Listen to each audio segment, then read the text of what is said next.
রংপুর মহানগরীর সিওবাজার এলাকায় একটি এলপি গ্যাস ফিলিং স্টেশনে বিস্ফোরণে আহত হয়েছেন বেশ কয়েকজন। পরিস্থিতি নিয়ন্ত্রণে কাজ করছে ফায়ার সার্ভিস। আর এই বিষয়ে আরো বিস্তারিত তথ্য আমরা জেনে নেব সহকর্মী সরকার মাজহারুল মান্নানের কাছ থেকে। মাজহার, বিস্ফোরণের সূত্রপাত কিভাবে হলো আর আহত যারা আছেন তাদের কি অবস্থা একটু আমাদেরকে যদি বিস্তারিত জানাতেন। কলিজের তথ্যটি যদি দিতে চাই, যারা হাসপাতালে আছে তার মধ্যে বার্ন ইউনিটে 10 জনকে ভর্তি করা হয়েছে এবং সেখানে একজনের মারা যাওয়ার খবর আমাদের কাছে আছে।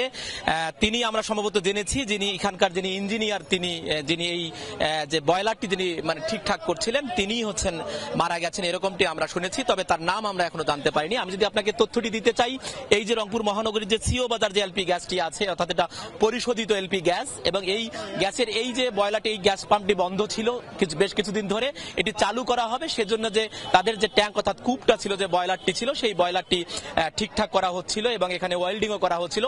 ঠিক সেই সময়ে যখন বাতাস দেওয়া হয়, দিয়ে লিঙ্কেজটা পরীক্ষা করা হচ্ছে যে কোনো এই কূপে কোনো লিঙ্কেজ আছে কিনা, সেটি করার সময় বিস্ফোরণ ঘটে। বিস্ফোরণের ঘটানোর ফলে যে ঘটনাটি ঘটেছে, এখানে গ্যাস না থাকার কারণে এখানে অগ্নিকাণ্ডের ঘটনা ঘটেনি, কিন্তু আশেপাশের অবস্থাটা খুবই ভয়াবহ পরিস্থিতি। আমরা যতটুকু জেনেছি অন্তত 1.5 মাইল জুড়ে বিভিন্ন এলাকায় বিভিন্ন বাসা বাড়িতে এই যে এখানকার যে ইকুইপমেন্ট গুলো ছিল সেগুলো গিয়ে সেই বাসা বাড়িগুলো নষ্ট হয়ে গেছে এবং কিছু দোকানপাটও নষ্ট হয়ে গেছে।